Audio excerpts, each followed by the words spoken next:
So then I'll see I don't put any shadow of the participant here. So I all want to welcome you back from this little refreshing coffee session. So welcome. And now in the program, we have reached the point of the opening panel discussion, Ukraine, democracy, and the changing geopolitical order. And first, before I hand over to the chair of this panel session, I would like to introduce the different panel speakers. And I start off, when you can wave a hand, with Professor Arnaud Leclerc, Professor of Political Science at Nantes University, Head of University Democracy Mission at Nantes University. He's a member of the Law and Social Change Research Laboratory, where his research focuses on the theory of democracy, the political philosophy of Europe and its crisis, as well as on reflections concerning the university and its role in contemporary society. Warm welcome to you, Arnaud. And then I turn to Professor Rebecca Lettevall, Professor in History of Ideas, Malmö University, our dear southern colleague university. She conducts research on the concepts of peace, exploring how peace has been understood and conceptualized across different historical periods. Her work also includes in-depth studies of cosmopolitanism and the idea of global citizenship, and she will focus on the important topic of academic freedom and the role of universities in both global and local society in times of polarization. So a warm welcome to you, Rebecca. And here we have Bo Pettersson, professor of political science, Malmö University as well. So welcome. And the founding figure of the research platform Russia, Ukraine, and the Caucasus Regional Research. His research focuses on contemporary Russian politics, geopolitics, legitimacy, and authoritarianism, with particular relevance to the war in Ukraine and the broader tension between democracy and autocracy in the region. So welcome to you. But last but not least, we have Thomas Delius, Professor of Political Science, Dalarna University, and affiliated researcher at Södertörn University. His research focuses on comparative politics, democratization, and political institutions, especially in Central and Eastern Europe. He has worked on issues related to Ukraine's political system and democratic development, including executive power and constitutional design.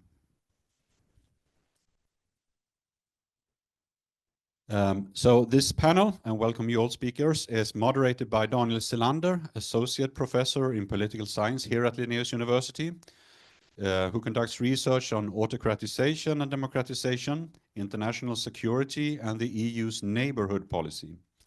He leads Linnaeus University's research group on European studies, and is involved in a number of educational and research projects targeting Ukraine, aiming to train stakeholders in Ukraine, that is, politicians, civil servants, teachers and researchers in higher education, and representatives of civil society. And it's about democracy and democratic citizenship. So I now hand over to you, Daniel, to lead on the panel session. We look forward to a very fruitful discussion. Thank you so much. Thank you, Daniel. Thank you so much. Yes. I think I sit down. Thank you, everyone. Nice to see such a big crowd here and online as well. And a special welcome to Kyiv, of course, to join in this debate. Thank you, all four of you, experts in different fields, although three are political scientists. I know your backgrounds, and you have very different backgrounds. So I think this will be a very enriching discussion, and I hope I will have some clever questions for you. In an informal way, we set up it like this. The panel is about Ukraine democracy and the changing geopolitical order. I asked the four of you to just say a few words, 4 or 5 minutes, based on your ongoing research, based on your expertise, your perspectives on this panel today, or this workshop today. And then I will have follow-up questions. And then at the end of the hour, we open up the floor, of course, for you experts out there to ask questions to the panel. Is that okay? I don't think we should change this now. That's too late. So please, Rebecca, you go first. Yeah. Yes. I can do that. Yeah. Welcome. Thank you. And is my microphone on now?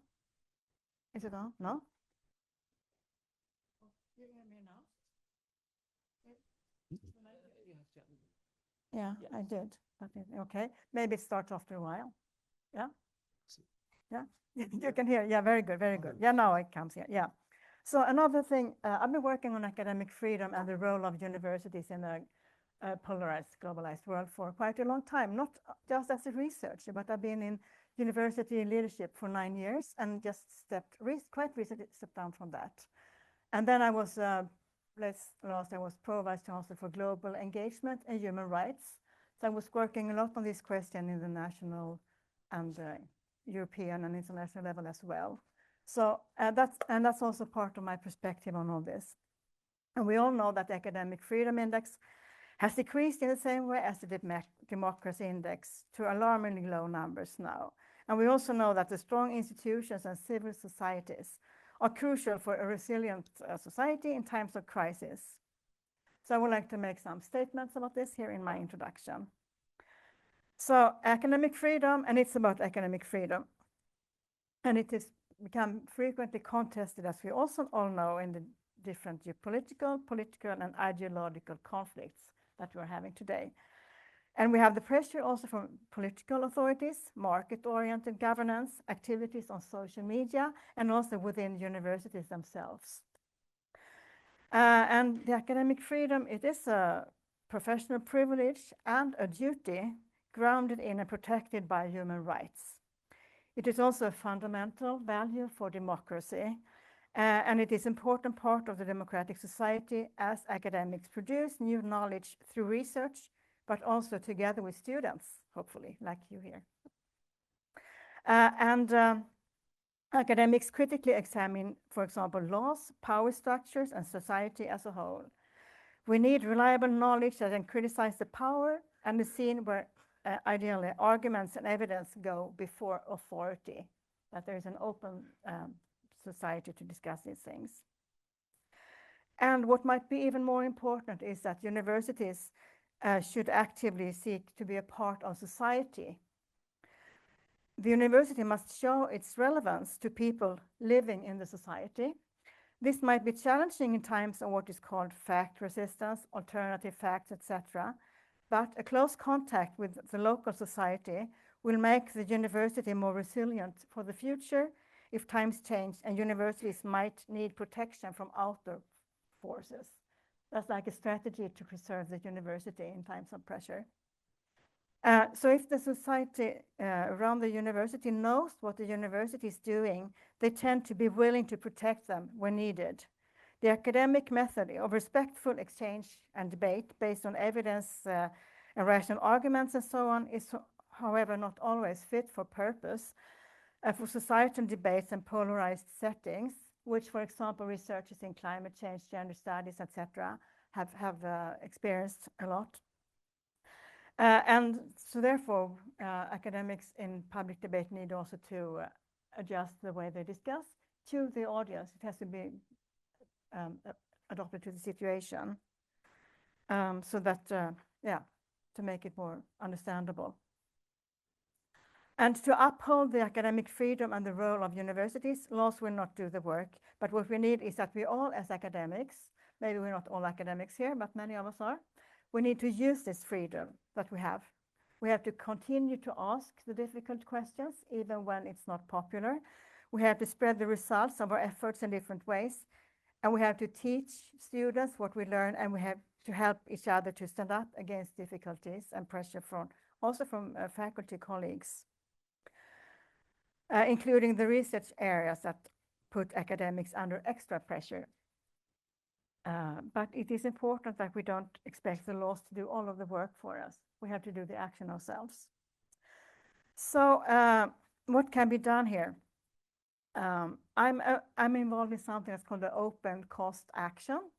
It is a cost action, an EU financed thing, where we work for implementing and using academic freedom and the freedom of universities. What we have produced now is a pocket guide of how to handle when you are an academic under attack. And it is about recognitions, types of attack, and survival strategies and resilience. And the idea is to have this translated to as many languages as possible. It's so far in English, and it has a foreword written by the Austrian Minister of Education and something else. And there are different discussions now about translating this pocket guide also to Ukrainian, which would be very nice. And it's also good if it could be authorized by somebody who gives it, an extra pondus here. And when I'm doing a lot of this research on academic freedom and the role of universities, I'm doing that together with two colleagues that are called Professor Annika Olsson and Professor Andrea Peter. Annika is at my university, Andrea Peter is at Central European University in Vienna. So these are my, a picture about academic freedom and then about how you can handle it. Okay. Thank you, Rebecca. I promised you all a quick and easy question, but I'm not sure it is a quick and easy question. But the question might be the answer. Yeah, you're right. If just elaborate for a minute, why is it so important when promoting to build democracy? Why is academic freedom important for building democracy and for democratic resilience? How would you answer that? Yeah. Why academic freedom is important when building democracy? Yeah, I think I addressed some of that. It is important that there is a solid knowledge development of knowledge. We also need strong institutions. And in order for universities to be strong and to contribute to democracy, there need to be, we need to have academic, now I got lost here. We have, in order to have universities as a stable institution in a democracy, we need research that can criticize the government, the politics, and other power structures in society, and that have the methods and the habit of doing so. That is one of the reasons. It's also other reasons, but I stop here. Thank you. And I just saw in the last VDEM index from Gothenburg University that academic freedom is one of the indicators that are challenged first when it comes to autocratization. They go after academic freedom and the freedom of universities. So, yes. As we can see of some of the European countries, like when they get more autocratic steering, like Hungary. Until now, there might be a change, and also Poland, and so on. So, Slovakia, Thank you, Rebecca. Arnold, please. First, thank you to our colleague in Kyiv and here in Linnaeus University for this invitation and wonderful organization of this symposium. I will say that university is a European invention, and since the beginning, religious authority, political authority accept to recognize some basic rights specific to university so that missions could be carried out properly. Of course, if we talk today about academic freedom, we refer first and foremost to the modern conception of the university defended by Wilhelm von Humboldt, and also by the declaration of Declaration of the American Association of University Professors. This freedom encompasses both the freedom of research. The research must be free to choose the subject of study, methods of analysis, the manner of presentation, if they want to publish or not, and what the form of publication, and so on.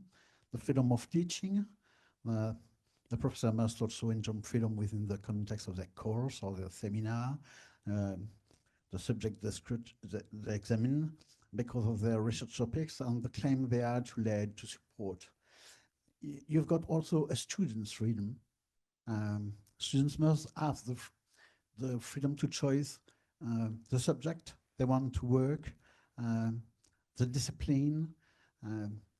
They must be able to freely design their educational path, so they build their own curriculum. In the theory, that's the case, not in reality in any way. We've got also a freedom of expression inside the university called intramuros freedom of expression, but also a freedom of expression in the social society, so extramuros, but very restricted freedom of expression because of our expertise and only in our domain.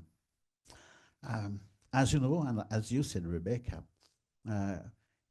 those liberties, this academic freedom is clearly threatened. And threats come from authoritarian regimes, like if we take the index, the academic freedom index that the Gothenburg University made here in Sweden, we saw that in the last report, the last country in the ranking is Turkey, China, Egypt, Afghanistan, Cuba, North Korea, Qatar, and Nicaragua. So all authoritarian regimes. But we saw also in this ranking, if I take the last report, we've got also developed countries, liberal democracies, United States, Hungary, Poland, Argentina. United States before the second Trump administration. So it will be more difficult today, of course. Let me tell you a short story. It happens last week in my university. PhD students make a lesson on Rassemblement National, the Le Pen's party. It was a classical lesson. What kind of people vote for Rassemblement National, what kind of ideas they defend, and so on. She concluded that some of the ideas defended by Rassemblement National were clearly in contradiction with our constitution. A student takes her iPhone, make a film, and send on X social networks. Then a few minutes later, thousands of messages were sent to university with insults, violence threats, and so on. So what it means for us, it means that academic freedom is not only threatened from the exterior, from external threats like authoritarian regimes. In fact, threats are around us, everywhere in our society, and we have to think about solutions to defend and to protect. Why? Because the core of academic freedom is the ability to make a discussion and a distinction between a better argument than a less important argument. The distinction between that's the core of democracy, because the public sphere is only a system to make the distinction what is better and what is not.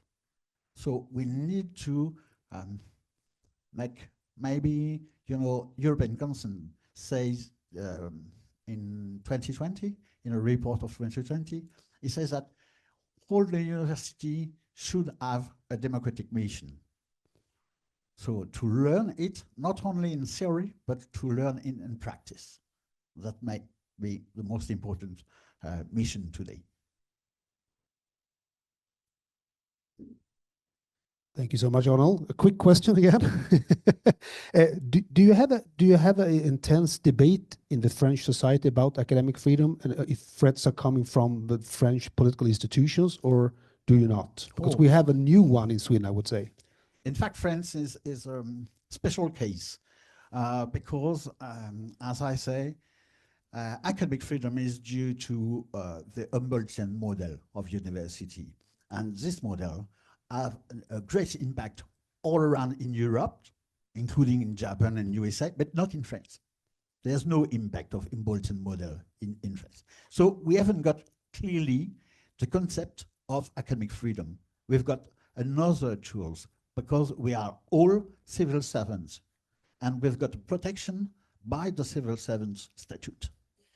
But today, because of the international climate, but also because of the possibility that the Rassemblement National win the power in the next presidential election, we've got many interrogation, and more than that, we are worried about that point. So since 2 or 3 years, we've got many research on the concept of academic freedom.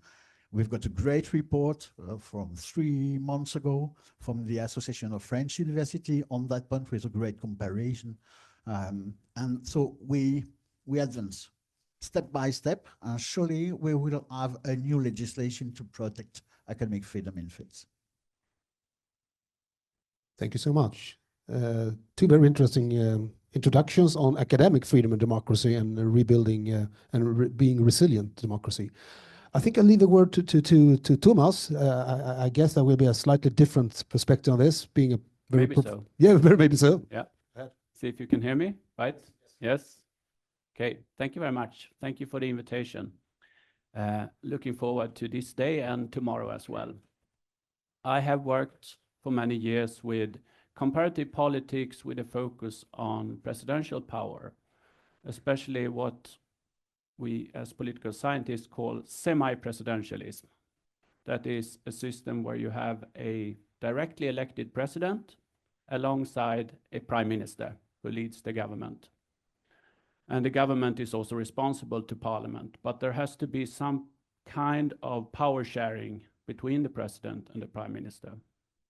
And this is a system that we have seen throughout Central and Eastern Europe, many, many countries, including in Ukraine. Ukraine has elaborated with quite a strong presidency on the one hand, and then shifted after the Orange Revolution in 2004, with a new constitution in force from 2006, where the presidential powers were curtailed, weakened. Then again, when Yanukovych was elected as president in 2010, he managed to force the constitution back to the 1996 original model with a stronger presidency. And that was in force until the Maidan Revolution in 2014. So this shifting back and forth is part of my interest. Although I have done mostly comparative studies, but Ukraine has been one of the cases that I have focused on quite a lot.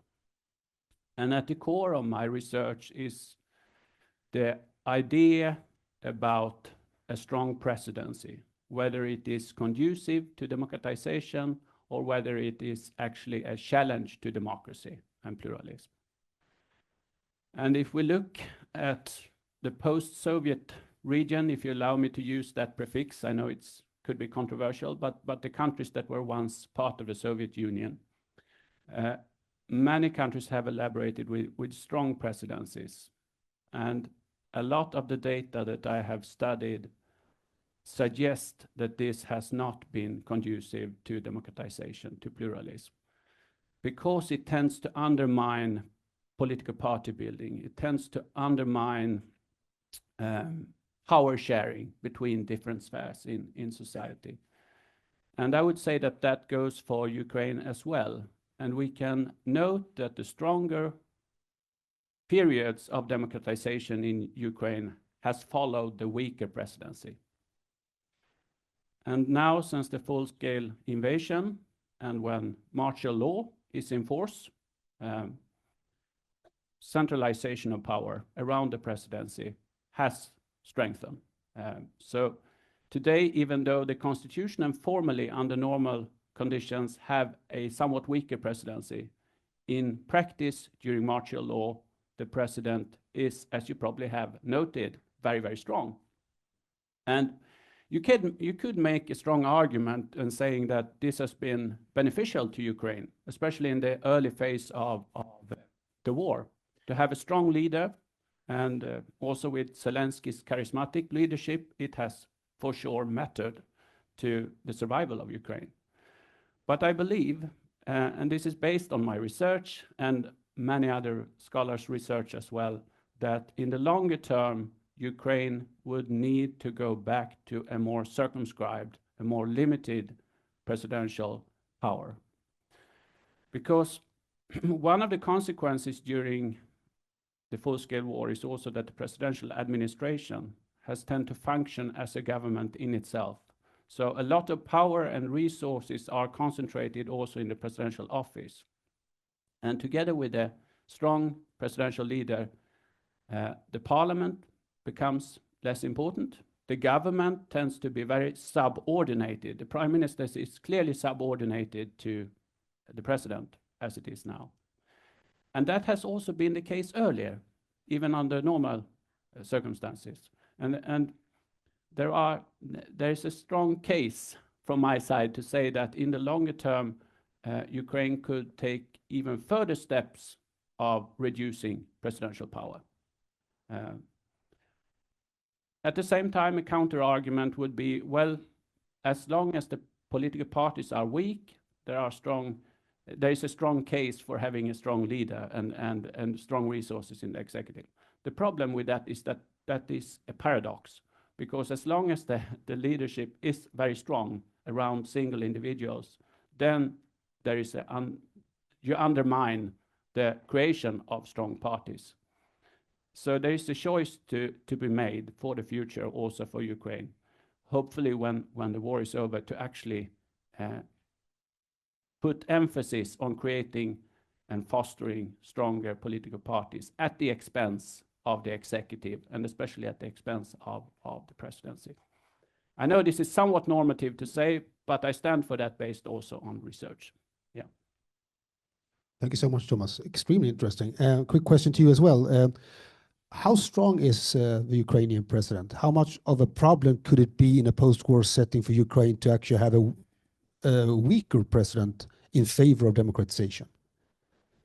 I mean, under normal circumstances, under non-war conditions, the presidency in Ukraine is quite limited formally. And it is basically in foreign policy and security issues that the president has a stronger say. And the president is also involved in selecting the government at the outset. So these are important powers, of course, but under normal times, the leadership of domestic politics, of day-to-day politics, I would also say things related to the European Union could be placed under the government, the cabinet, in accordance with the current constitution. But as it is now, with martial law, where the parliament's role is lower, and the government is clearly subordinated to more or less execute what the president decides. Because at the core of a full-scale war are security issues, foreign policy, and Zelensky has been extremely active in those areas, as we know. So there is also related to his spheres in these ways that now those issues are at the very core. But the problem is that those powers tend to overlap into domestic areas as well. And of course, during a full-scale war, what is domestic politics and what is foreign politics, what is security? You could make a strong argument that say that almost everything that goes on is security related in one way or another, because you have a full-scale war. And in that sense, the presidency becomes very, very strong. And the interpretation of the presidential administration during war has also been to take a strong piece of the cake. Thank you. I hope we have a chance to come back on that. Yeah. Very interesting. Thank you, Thomas. Bo, I think we zoom out a little bit and include Russia, perhaps. I'm just assuming. It's up to you. I guess I will be zooming in there, yes. So thank you very much for the introduction and for the invitation to be participating here. And thanks also to our Kievan partners in Kyiv, of course, for being linked up here. Well, yes. Let me take the Russia perspective, because I guess that is what is kind of expected of me on this panel. And let me start by pointing out that Vladimir Putin's popularity, according to the monthly opinion polls published by the Levada Center, is the lowest now since February 22, when we know what happened.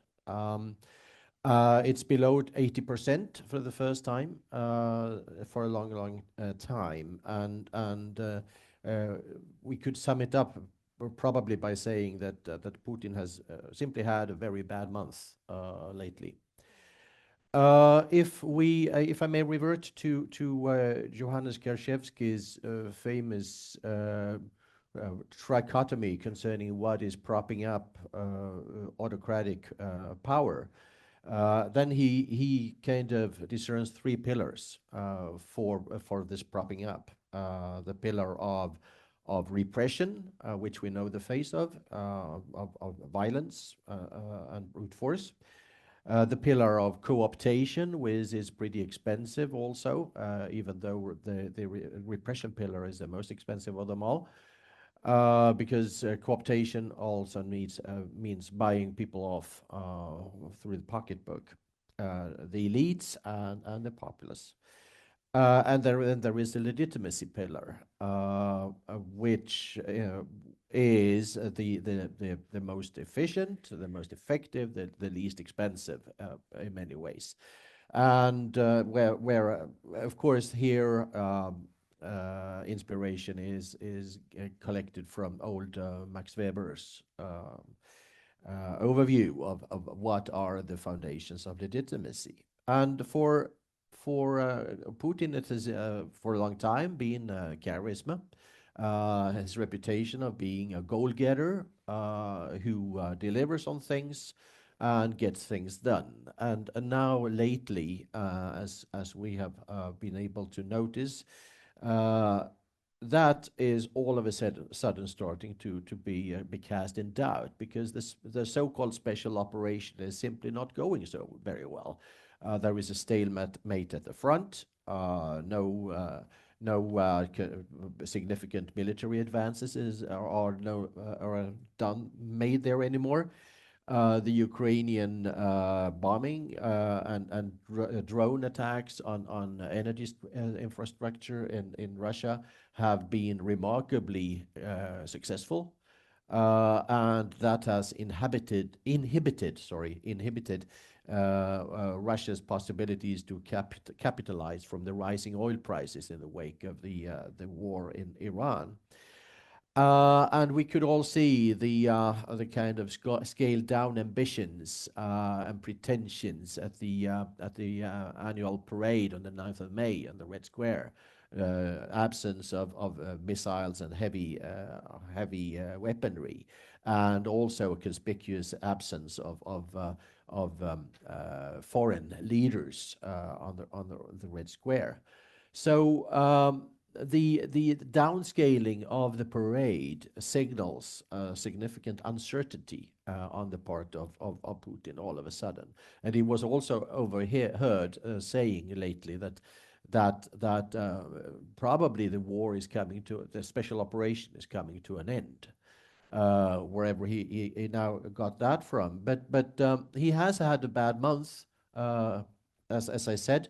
The elections in Hungary did not turn out the way that he had wished it to do.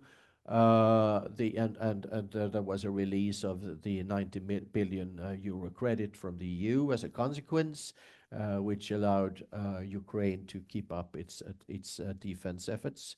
There are persistent rumors that Putin is increasingly reverting and seeking shelter in a bunker system, and also sending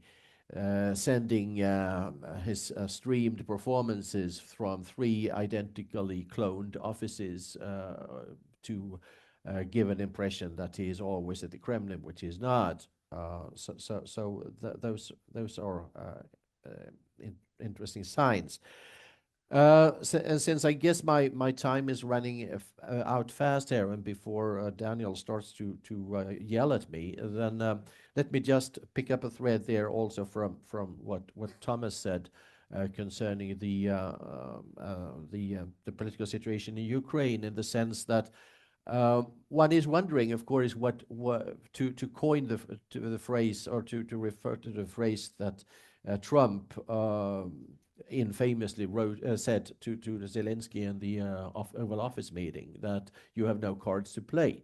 One is starting to wonder what are the cards that Putin now has to play, because he keeps on, of course, the regime keeps on repeating that this is an existential war and so on. We need to fight for our survival. And how convincing is that? And how convincing is also the argument that the Ukrainian counterpart, that is Zelensky, is no longer legitimate? And my 10-cent of observation concerning that argument is that it has been reduced. It had been more and more seldom used lately by Russia. Maybe also in view of the fact that the Ukrainian opinion polls show that in case of there being a presidential election, Zelensky would probably win the first round, but he would not it would not be decisive, since he would not reach the 50% threshold. But in the second round, he would probably be defeated by Zaluzhny, the former Supreme Commander, or Budanov, the present Chief of Staff and former Chief of the Intelligence Operations, and both of whom are less likely than Zelensky to kind of be conciliatory in relation to the Kremlin. So the question is, what are the cards that Putin can play? Thank you, Bu. Very nice. I have a question there. At one stage, there seemed to be a strategy from Kremlin, Moscow, and Putin to prolong the war as long as possible, and in that way defeat Ukraine. But now it seems to be the opposite, that prolonging the war actually is defeating or at least undermining Putin and his regime. Is that a statement you would support, or with your argument by playing the cards and having no cards to play anymore? Yes and no. I guess now it's May, but I guess as the war drags on, there will be a continued effort from the Russian side to capitalize on winter attacks against the infrastructure and make the population suffer and make them budge through that in that way. But since apparently crisis times have started to strike also at the Russian population. There are kind of fuel shortages in certain regions and so on. So it is a bit uncertain for how long the rally around the flag effect can be used by Putin in the master narrative. As I said, there is probably an end to patience also among the populace. Thank you so much. I see time flies. We have 20 more minutes. So I do the ball thing now. I'm going to address Bu again with a question, and then I go more on security and foreign policy in Russia, and then I go to Thomas about institutionalism within Ukraine, and then I go over to academic freedom. And hopefully we have 10 more minutes left for the audience in Kyiv and here in Kalmar to ask their questions. Let's see if we can make it. Good luck to us. I remember when I was a student at Växjö University or Högskolan i Växjö that we read about the concept near abroad in Russia and in Moscow, that the surrounding states after the collapse of the Soviet Union was not really perceived as sovereign states. They were more of near abroad. Is that still a perception in Russia that Ukraine is not a solid sovereign state? It's more the near abroad where they have not only the opportunity, but a right to intervene, to protect Russian minorities, to protect their security from West, etc. Or is that an old concept? I would say it's an old concept in the sense that listening and reading Putin, he goes further than that. He actually claims that Ukraine is not a proper state in the first place. It's a part of Russia, and that's what it's all about. The denial of Ukraine's right to exist as an individual state, as a sovereign state, and the concept of the near abroad connotes a certain sovereignty still to the countries of that region, even though under Russian dominion. So there is a nuance of difference there. How does Putin and Russia then view the Western view that Ukraine is a sovereign state and there is no question about their sovereignty and their right to choose NATO and EU membership, etc.? How is that translated in the Moscow debate? Translated in a way that Ukraine is a pawn that is used by the West to destroy Russia. So it's a tool. It's not an independent actor in its own right, but it's played by the West. And if there are some concessions to or not all of Ukraine being parts of Russia rightfully, then there would be maybe some caveats about the western parts of Ukraine rather belonging to the West. But that's a tiny part. That's just a fraction. So this question, the right for Ukraine to be a sovereign state, it goes for other states in the region as well, I guess, because we have Russian forces in other areas in the region. So it's not only Ukraine's destiny that is questioned, or it is Ukraine's sovereignty. No, you could of course see, for instance, Moldova there as well as maybe the next probable victim of aggression should the war against Ukraine go Russia's way in the end. Okay, thank you, Bo. So one obstacle for rebuilding Ukraine and promoting Ukrainian democracy is Russia's perception that Ukraine should not exist, of course. Right? Yeah, yes. That is the overriding a problem. Yeah. Thomas, going back to your research, which is, I know you're excellent on this. What if we foresee an end of this war, what are the most institutional challenges for Ukraine to actually build a sustainable democracy domestically? I mean, what are the, taking into consideration the historical legacy of post-Soviet, as you said, but also contemporary problems and issues? It is, I think, very difficult to say that it is this particular factor only. If one look at Ukraine over the larger part of the independence period, it can be labeled as a hybrid regime, moving alongside a continuum between full democracy and autocracy, but never at any of those poles. It is not a consolidated democracy, but it is definitely not a fully authoritarian system. Over time, there has proven to be resilience, as you know, in the Ukrainian society, when the people have went out on the street and say, stop, we want change. This has happened in Russia and Belarus, but with a crushing of those protests and the continuation of the authoritarian regime. This has not happened in Ukraine. So there is democratic resilience. And I think we can see this also during the full-scale war. I believe that even though Ukraine are under martial law, there are strong holes of the Ukrainian society that can keep democracy survive throughout this period. Although, of course, the centralization of power during the war, that is extremely challenging, also in the long run.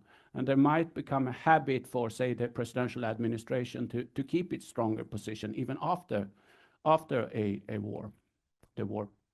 So in that sense, there are many challenges. I think rule of law, power balance, as I said, party building. I mean, even compared to other hybrid regimes in the region, the political parties have been short-lived in Ukraine. There is understandably great cynicism towards the parties, the political parties, among the population, and their patience with the political parties is very low, for good reasons probably. But there is, I think there is one of the keys to actually create political parties that are able to win elections, perhaps a couple of elections in a row, and then also build trust for what they are actually doing. And that power is not concentrated only in single individuals, but also in collective party organizations. That is easy to say, but of course a cultural shift that would demand. And the role of the presidency is also key. There are I mentioned several factors, but there are several factors. Yeah. And how much do we know research-wise about countries challenged by war or high security risk having strong presidency, having strong leadership in a context of war or security challenges, and then the transformation of trying to make the presidency a little bit weaker in favor of democratization. What do we know about that in the region or globally from your research? Not that much. Although we have examples of strong leaders during, say, dissidents, transitional periods where we have had leaders who have stepped forward and become very important, but not necessarily functioning very well under more normal conditions. So maybe that's, I mean, that's side argument to what you are actually asking, but it might be for Zelensky to leave the ship after the full-scale war in that sense, because there are good reasons to actually transform the political system when conditions are becoming more normal. But the research is scarce when it comes to that transitional period from full-scale war to normal conditions. Thank you, Thomas. Going back to academic freedom, super important for building democracy. Since we have one representative of Sweden, since you're Swede, and for France, I think I provide you the same question here. How is the debate in Sweden and France when it comes to academic freedom and the challenges from the political system in our countries? How would you say that? Is academic freedom under challenge in Sweden versus in France? Or is this just only a problem coming from abroad, from authoritarian states? How is the debate at home? Yeah, shall I start? Yeah. Yes. Yeah. There is a threat against academic freedom in Sweden for many reasons. One thing, we are, if you work at the university, most of them, you are a public servant at the same time. And that could be narrowing the borders for, now I'm thinking in Swedish, trying to translate myself, and narrowing the borders for academic freedom, of course, because you're also a servant of the state, which you should not, and that's also the case in France, I know, but you should not, there are no guarantees for academic freedom in that way in Sweden, and you can see some threats there. For example, also, most of the research funding is, you have to apply for that in external competition, which of course is good because you need to compete to get the research funding, but there's too much of it. It's a very, very large amount of it, which means that researchers or even universities or the collegiate universities cannot so much themselves decide what research they want to do and what research is necessary and needed. So yeah, but I think it's more, academia are not bounded by national borders, and academic freedom goes way beyond that. And I think there's a lot to learn from other countries. And I think that as academics, we need to really listen and learn about how academic freedom is under threat or not in other countries. And what I think is important is, as I think I mentioned, that we as academics stand up for the academic freedom and use it in the way we are able to do it. Not forget that, not be afraid of being, attacked or criticized, because that strengthens the academic freedom. Of course, you have to also to be a decent person. And I think that if we talk about our Ukrainian colleagues, I must say I really admire the way Ukrainian colleagues have struggled to integrate themselves and to make us as academics also involved in supporting not the war, but the end of the war in different ways. There's been many different programs in both within Scholars at Risk and also within certain national contexts to open up for more academic freedom. And it is one of the pillar stones for a democratic society. Was that kind of an answer on your question? It was a good answer. Thank you. Thank you. Arnold, a French perspective? You've got many threads about academic freedom. One is economical one, by industry, when you make a research contract and you can introduce pressure on results and so on. research literature insists also on administrative way, especially a way to conduct university, we can say, in a neoliberal sense. You can make pressure on the professor or researcher inside the university. And of course, we've got also political threats, not only from populist forces, but also from normal forces. For instance, our Ministry of Higher Education under Macron, so a liberal minister, says that all university was Islamo-leftist. So this insult come from our minister. That's strange. Pressure is not only from political body or political force, but also from the social force. You've got many discussions in France, but also in Canada, United States, and all over EU, the questions of workforces. So some people, certainly from right party of the political scene, say that university are too much ideological in their research. So we are discussing on that point, and that's another threat. The answer for us and for all of EU is whether what kind of tools we've got, because in some countries like Germany, Greece, Spain, you've got protection inside the constitution. In other countries like France, you've got only legislation, very weak legislation. And in other countries like UK or USA, it is in working contract. No legislation, no guarantee in the constitution, so we haven't got the same tools and the same level of protection. And EU tried to build a new level of protection now. Yeah, can I, yeah. The laws. We put a lot of trust and confidence in the laws, and of course that's the foundation of democracy, especially if there are democracy founded, the laws.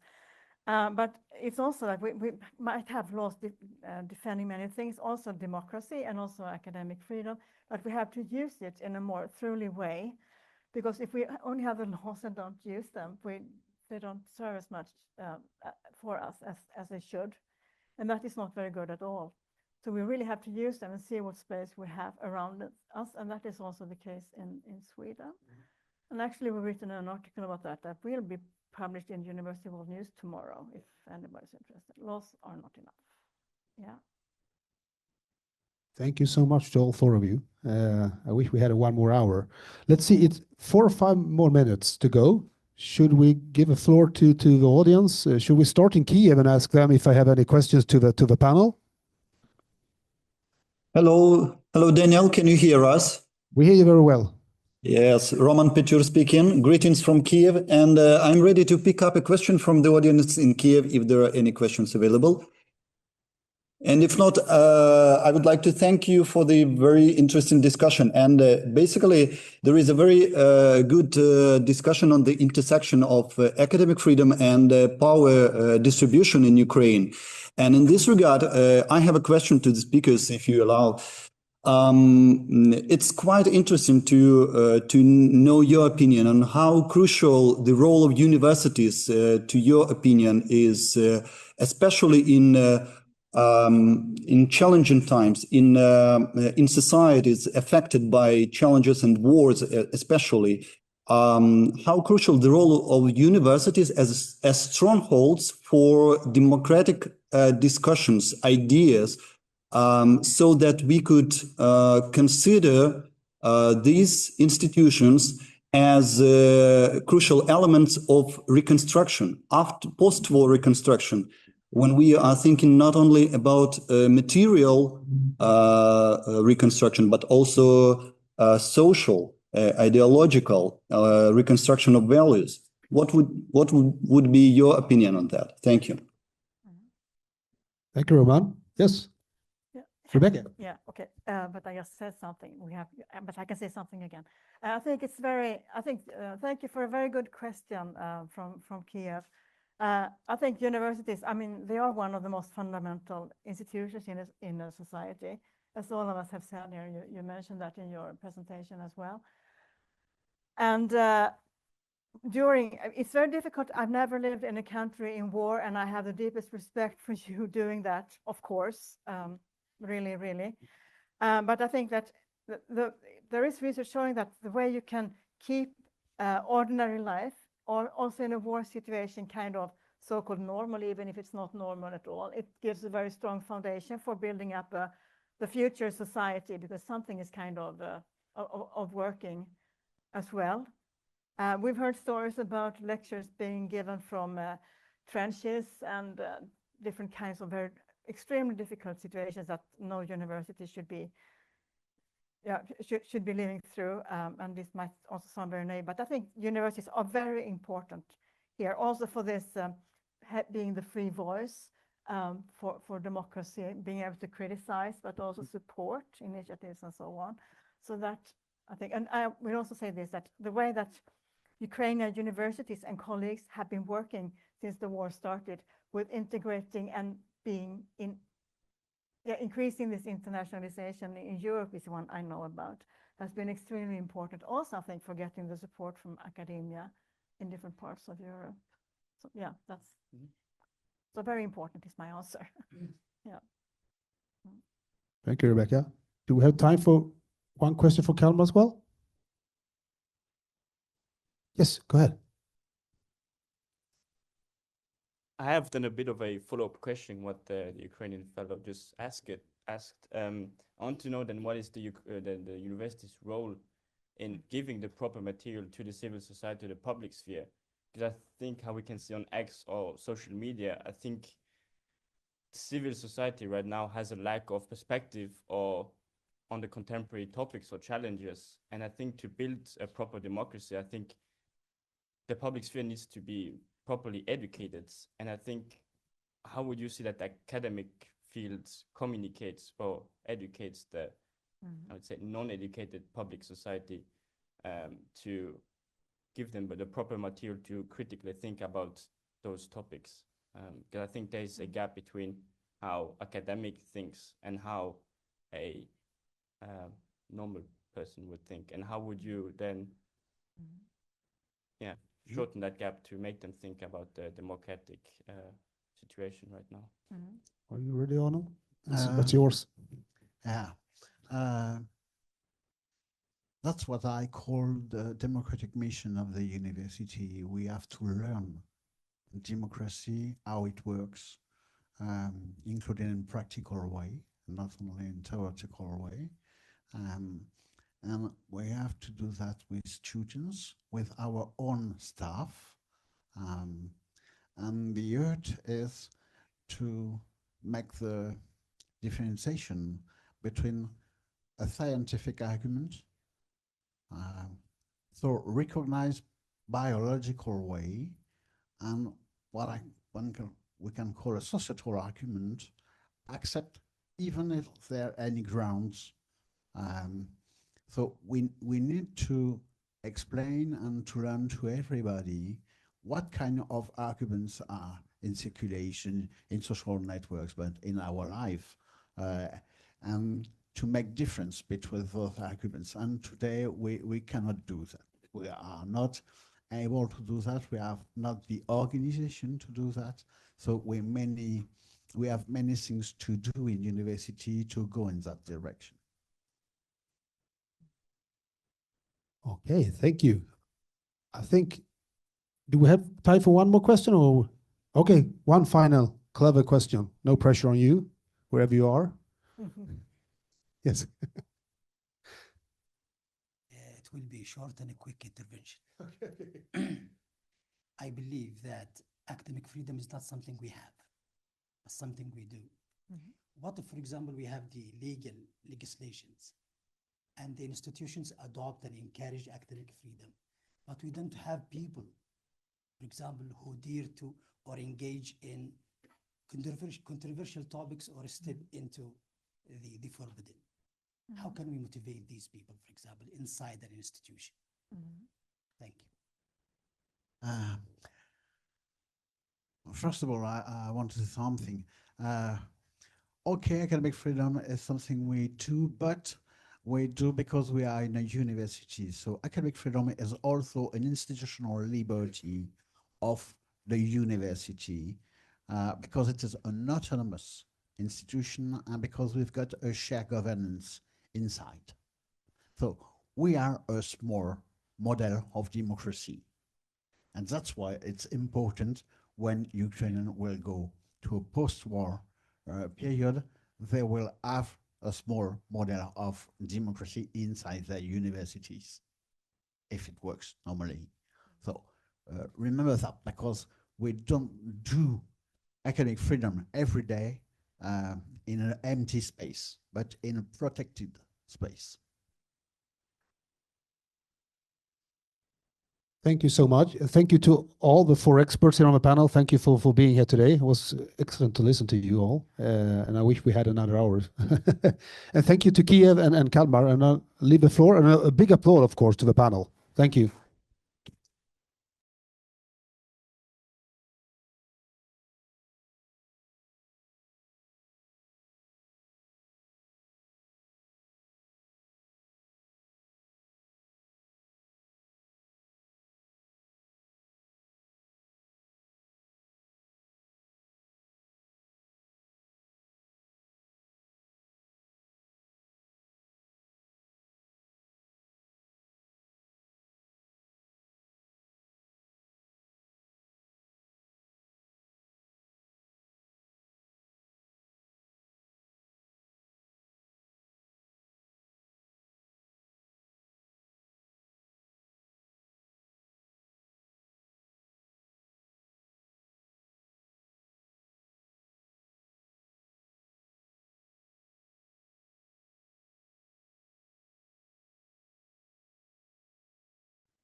So now, after this very fascinating, inspiring panel with these pertinent issues, we move on in our program.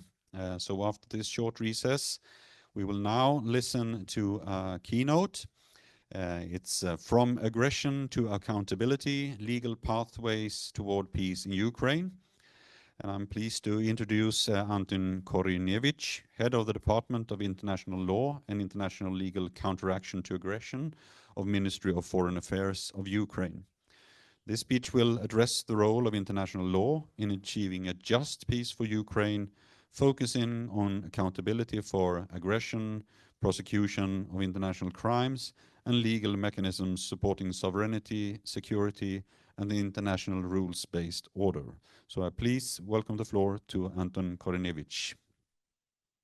Dear friends, I would like just to add some words to representation of our good friend, great friend of Taras Shevchenko University, and actually a part of Taras Shevchenko University as it is associate professor of Department of International Law of Institute of International Relations, a great expert and great professional.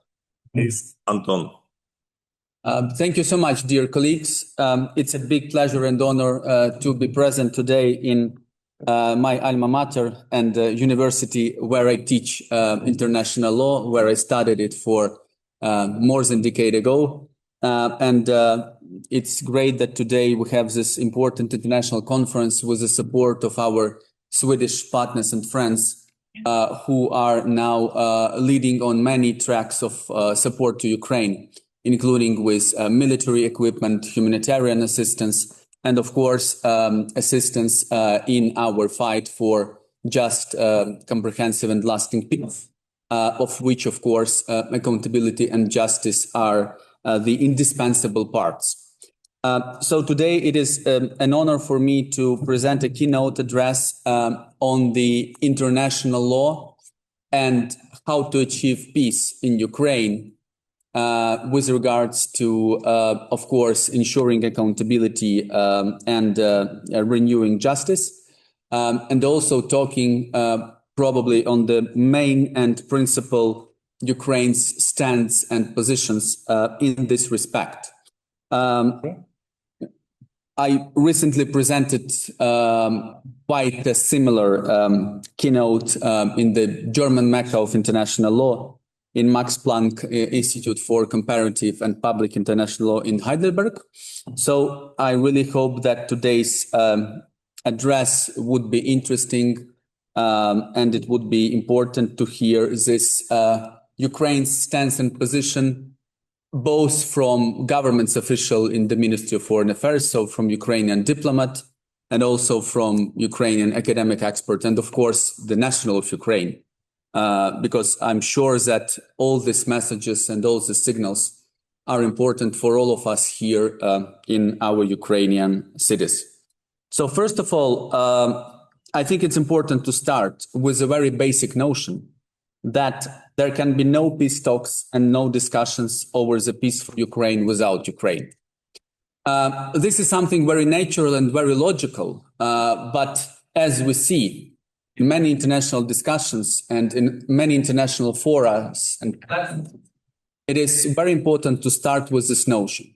So that whereas we all want this Russia's aggressive war to end, whereas we all want peace in our country, for our country, and whereas we all want just, comprehensive and lasting peace, no talks in this respect can take place without the direct participation of Ukraine.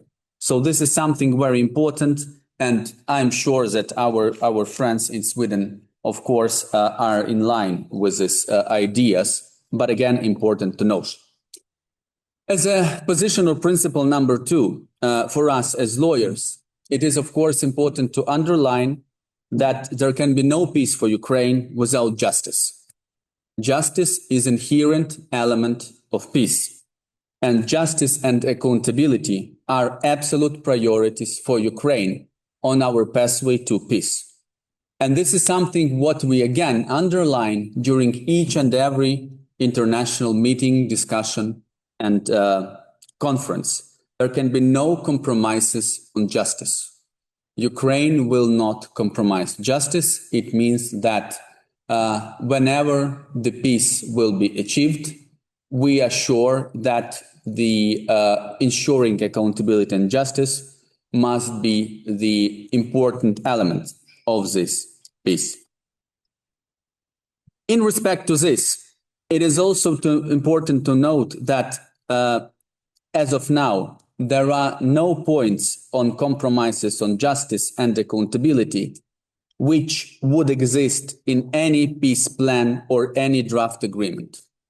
This is very important to note because, of course, for many of you, you are aware that some time ago, some kind of a so-called 28-point plan appeared, which wasn't produced by Ukraine or with participation of Ukraine, but which appeared from some other sources. And one of these 28 points included the mentioning of amnesties or pardoning. So it is very important for us to mention today that as of now, this so-called 28-point plan no longer exists. As of now, we have 20 points plan, which is being deliberated, which is being discussed. And in this 20 points plan, there is not a single word on something which may be branded or called amnesty or pardoning. And we, the government of Ukraine, will be doing the best of our abilities not to let any idea on amnesties or pardoning to reappear on any kind of deliberations and any kind of document or plan or whatever we call it in relation to reaching peace for Ukraine. In this respect, of course, it is important to mention that a lot of international partners of Ukraine support continuation of the work on accountability and justice, including European Union, Council of Europe, and of course, Sweden. So it would be illogical and unnatural to stop the work on accountability and justice, looking back at all the interim provisional results and outcomes which we have achieved starting from late February 2022, of which we will be also talking today. A lot of things have been done and a lot of important results have been achieved, and thus this work must continue. When we talk about the peace in Ukraine and for Ukraine, we are talking about a peace which should enclose three important elements. So first, the peace should be just. It means that it should be fair in relation to Ukraine and Ukrainians, and it means that it should be just in relation to the basis of this peace on justice and accountability. This peace should also be lasting. It means that whatever and whenever the peace is achieved, it should last.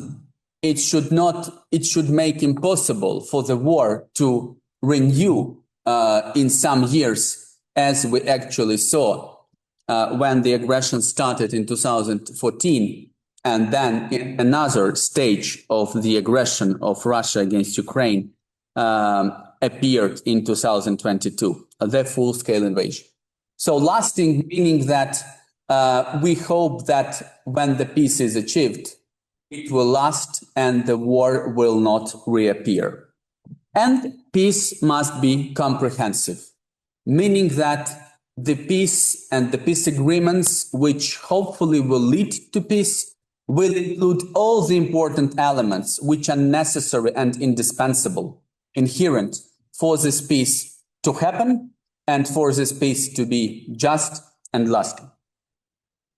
And in relation to this, of course, since justice and accountability are indispensable elements of peace for Ukraine, it is important, I think, to underline what is Ukraine's vision of justice in relation to Russia's aggression and in relation to reaching peace. So what is this justice about? What are the elements of this justice? How does Ukraine see this justice? So first of all, for us, for Ukraine, justice is use of all the existing international instruments and tools which are available for us to go for Russia's accountability for the violations of international law. So the first part is we, Ukraine, use each and every possible international mechanism, instrument and tool to bring Russia to account. And we very actively do this since the very start of the Russia's aggression in 2014. Namely, we use such mechanisms and tools as the International Court of Justice, where we have interstate cases of Ukraine versus the Russian Federation. We actively use the International Criminal Court, which now investigates the situation in Ukraine in the frame of the case situation in Ukraine, and has already issued 6 arrest warrants for Russian nationals, including for Vladimir Putin, for allegedly committing war crimes and crimes against humanity. And it is a big pleasure for Ukrainian international lawyers that Ukraine became the member of the Rome Statute family since the 1st January 2025. So it is important, and I think it's important to mention and not to be very modest, that for a state to become a state party to the Rome Statute, when the hostilities are very active, this is really something I believe remarkable.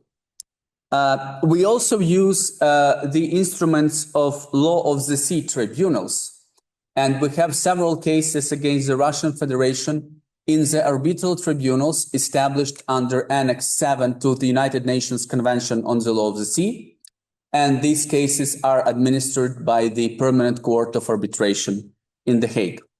And of course, when we talk about the existing international law instruments and tools, we of course mention the European Court of Human Rights, the principal judicial body of the Council of Europe, which, as we see now, is very strongly working in order to get accountability of the Russian Federation. Several decisions, judgments already proclaimed by the ECHR, in particular the judgment in the Crimean case and the judgment in the case Ukraine and the Netherlands versus the Russian Federation in relation to the downing of MH17 flight.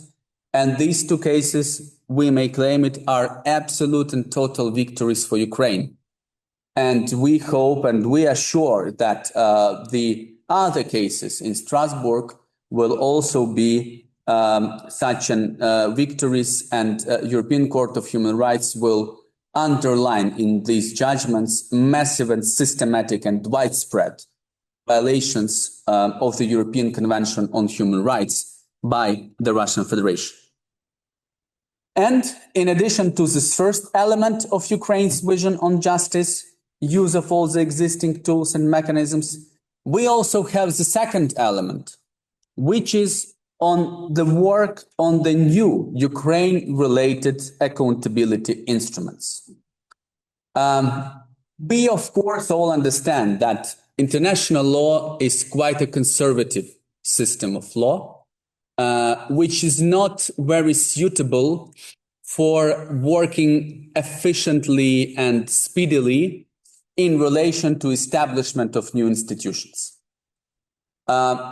But for us, for Ukraine, it is also obvious that Russia's aggression against Ukraine showed us that there are some glaring gaps, glaring loopholes in the system of accountability for the Russia's aggression against Ukraine, which we must close. Because if we do not close these glaring gaps and loopholes, we will not be able to say that we, together with our partners, did everything possible for justice and accountability to take place. We consider that we have at least two of such glaring gaps and loopholes, which we, together with our international partners, must close. The first one is the absence international compensation and reparation mechanism for Ukraine. Russia's brutal war of aggression brought many damages to both Ukraine as a state and to Ukrainian nationals, both in relation to personal losses, in relation to loss of property, and many other spheres. Unfortunately, as of now, we do not have the fully fledged international compensation mechanism which could address these damages and which could make decisions on reparations or compensations to be made to Ukraine as a state and to Ukrainian national, to Ukrainian legal entities, businesses. So that is why in the absence of such a mechanism and having this glaring gap, Ukraine came out in 2022 with an idea and a concept to establish the international compensation mechanism, which must close this gap. And this international compensation mechanism shall be composed of three elements. The first one is a register of damage, which currently operates in The Hague and in Kyiv, which is administering and registering claims from Ukrainian national businesses and state in relation to the damages and losses which appeared during Russia's war of aggression and which were caused by the Russia's war of aggression. So it is very important that the first element of this fully fledged international compensation mechanism is already in place and actively works, register of damage. And this is something what we all know. And again, we are grateful to all our international partners who assist us and who support this endeavor. The second element of the international compensation mechanism should be the International Claims Commission for Ukraine, which should be not a judicial, but an administrative body, which will take all the data, all the claims from the register of damage, and which will make decisions on these claims, who gets what. So the job of the Claims Commission would be to actually make decisions on concrete amounts of compensations, reparations, which are to be paid to those who made these claims. And it is very important that the work on the establishment of the International Claims Commission really now goes in a good speed, with a good tempo. The convention on the establishment of the Claims Commission was signed on the 16th of December 2025 in The Hague. As of now, several states have already ratified the convention, as Ukraine has already done. Just yesterday in Brussels, Canada became the first non-European state who signed the convention. And we hope that several other states will sign the convention this week during the ministerial conference, ministerial meeting of the Committee of Ministers of the Council of Europe in Chisinau, which will take place on Thursday and Friday. It is really important that we get, as soon as possible, 25 ratification of this convention, because after 25 ratifications, the convention will enter into force and the commission will start its operations. So this is something what, again, we can do together. And of course, Ukraine will be happy to see Sweden's ratification of the convention. It will be an important sign and element of support of this endeavor. And the third element of the fully fledged international compensation mechanism, compensation fund. Whereas the register of damage just registers the claims, then whereas the Claims Commission makes decisions on these claims, the compensation fund is to reimburse for these claims, is to pay for these claims, to give concrete amounts to persons who suffered these losses. And of course, the establishment of the third element of the compensation fund is of utmost importance, because without it, the full system will be null and void. Now, the discussions on the establishment of the compensation fund are very active, because when we started the work on the establishment of all the three elements of the international compensation mechanism, the decision together with our international partners was made to have a step-by-step approach, to establish the register of damage, to see it's operational, then start to work on the establishment of the Claims Commission. We now have the Convention on the Claims Commission. Now we moved to the establishment of the compensation fund. And of course, it is very important to underline that in Ukraine's view, this compensation fund must be filled with Russian assets. So the compensations must be paid from Russian assets, in particular sovereign assets, which are now freezed in some jurisdictions, in particular in Europe. We believe that if the compensations are paid from other sources, not from Russia's sovereign assets, this will not be compensation per se. It may be claimed or called financial assistance, financial support, but it will not be compensations, because compensations must be paid from those who was the source of the loss and damage.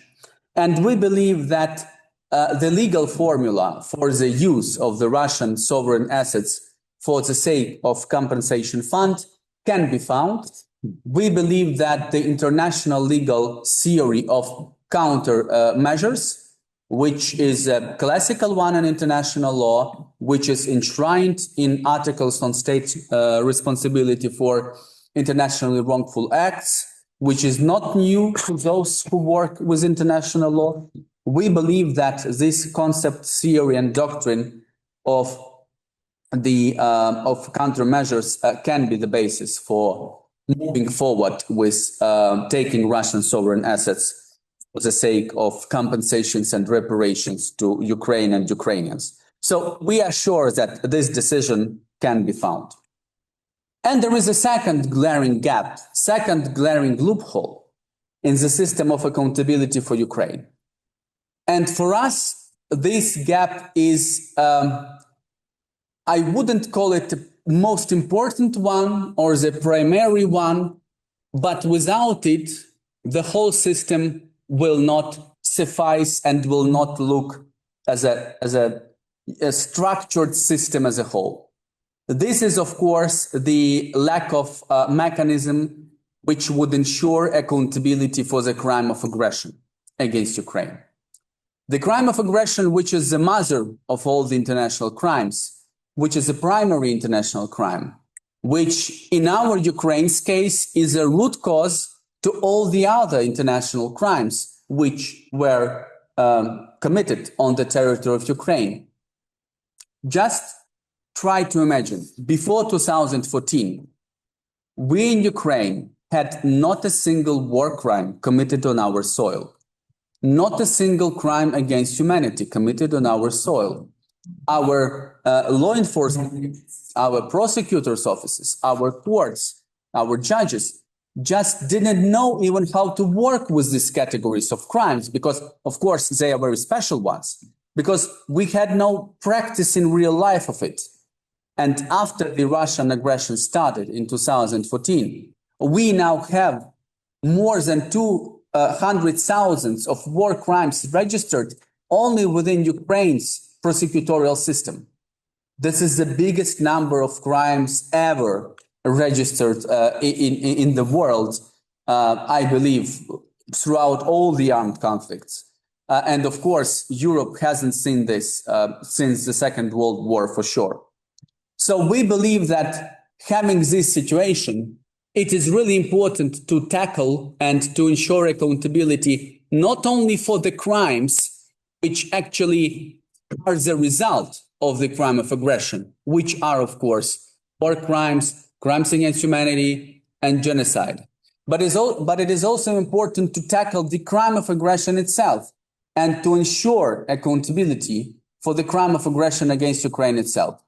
Because if it wasn't the crime of aggression, we wouldn't have seen everything else. Moreover, we also feel that for historical truth and for the justice in the historical concept approach, it is really inherent to establish accountability for the crime of aggression against Ukraine, because Russia's aggression against our nation is the biggest aggression in Europe, at least in Europe, after the Second World War, if not in the whole world. So if this crime of aggression is left without response, there is a question may be made whether the concept of the crime of aggression at all exists in international law, whether the principle of non-use of force or non-threat of force exists in international law and really makes some difference for states today. So I think for the whole international rules-based order, it is important to ensure accountability for the crime of aggression.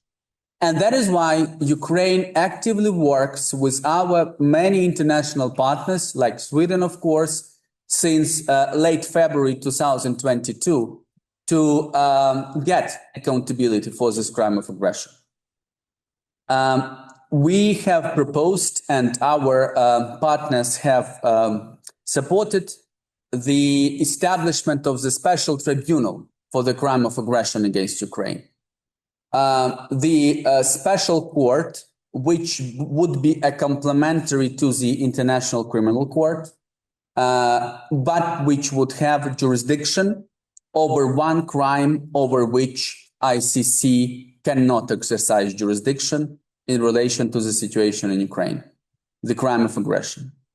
So the special tribunal as a unique ad hoc international court, which would deal with only one crime, crime of aggression, only in relation to the Russia's aggression against Ukraine.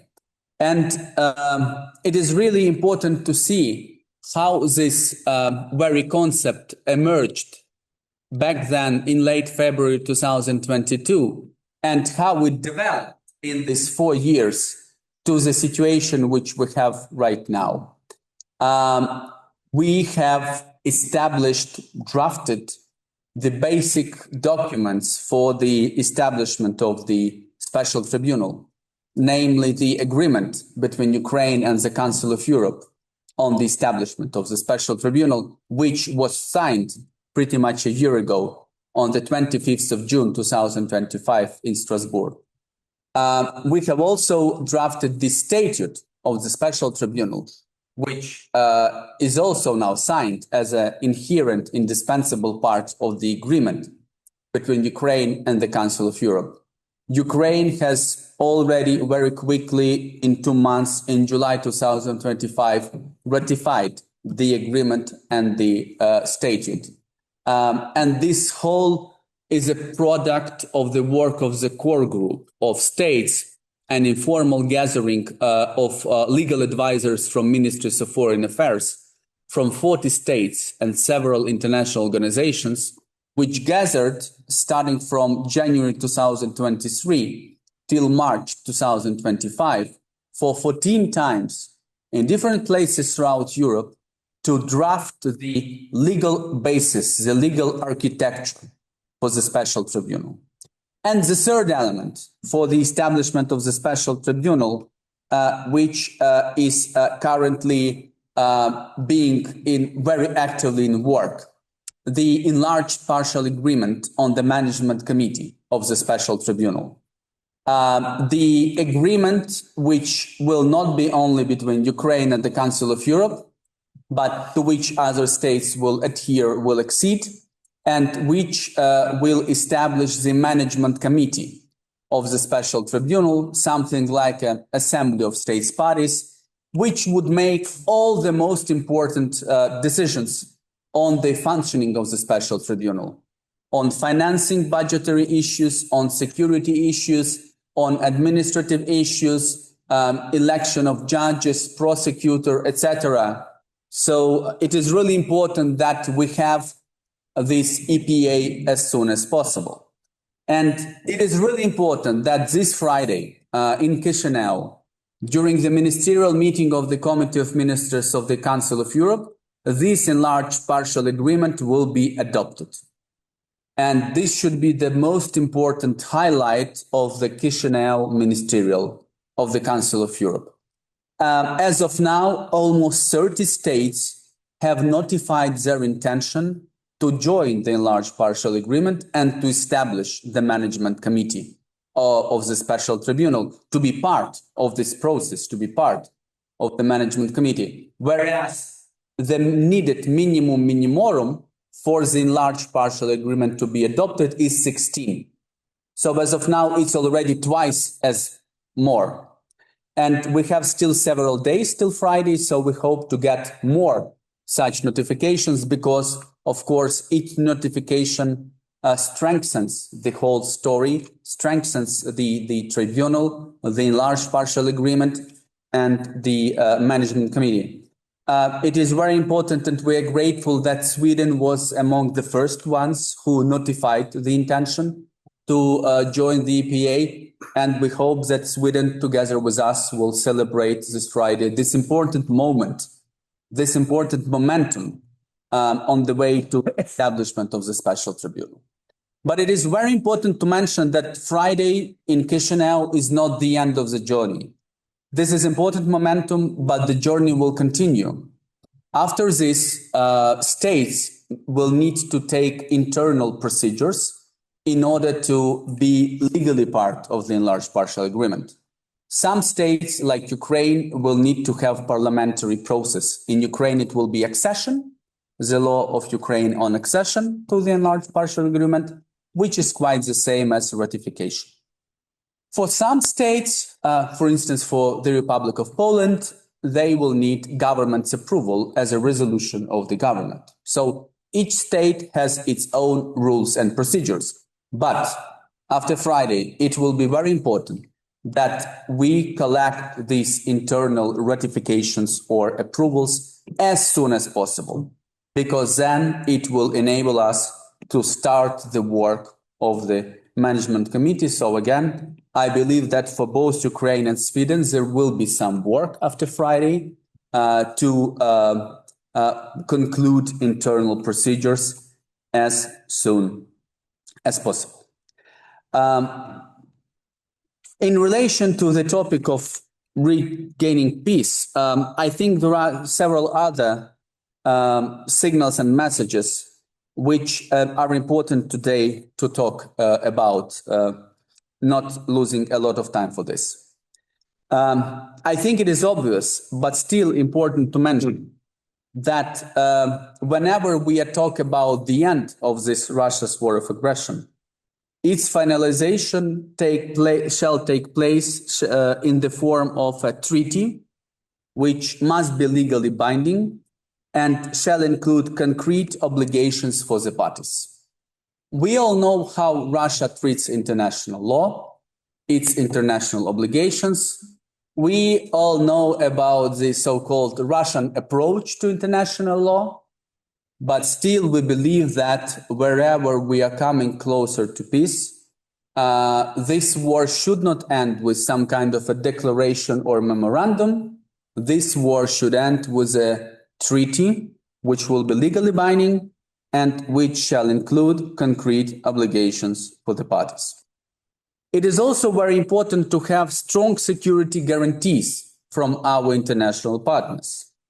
It is a very important element of the whole peace infrastructure, because whenever Russia sees concrete and strong security guarantees from our international partners, it will think twice or even 3 times whether it will need to renew the aggression in several years, as it has already done. Without strong guarantees from international partners, we believe that Russia might reconvene its hostilities. So it is really the very important element.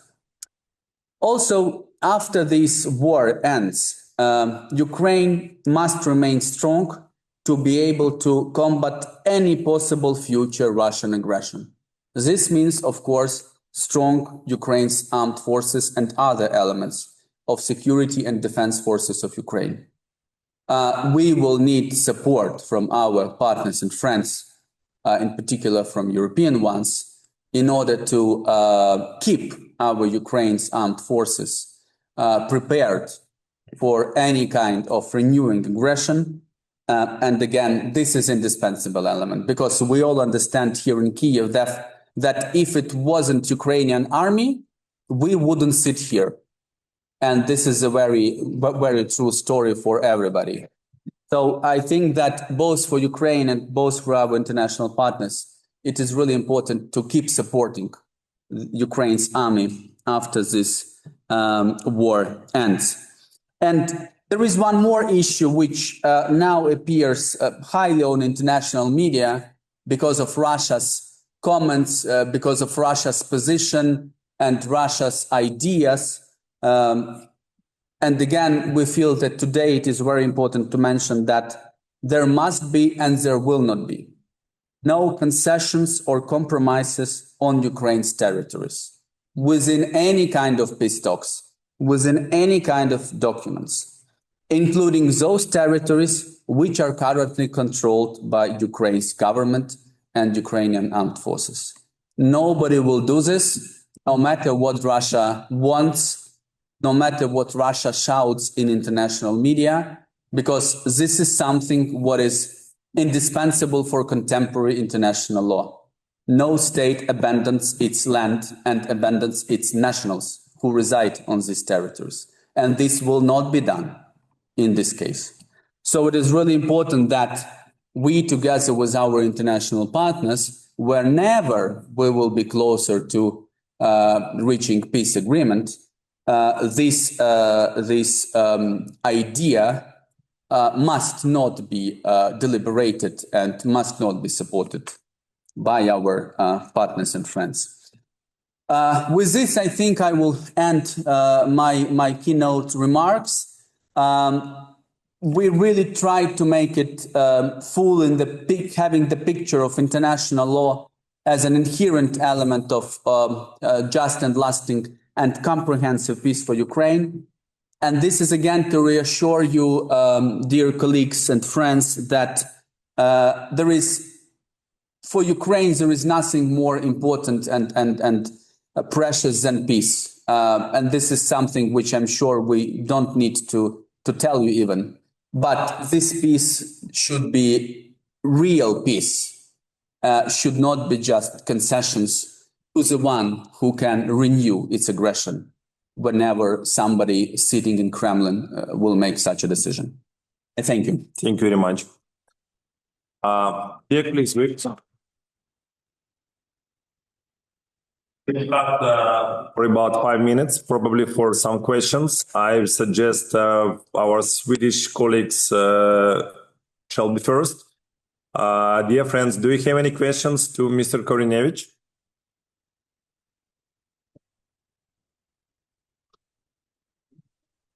Yes, please. I can see the hand. Thank you. I have a question about statutes of limitation. Have all statutes of limitations for war-related crimes been removed in Ukrainian legislations? Or are there still such limitations left?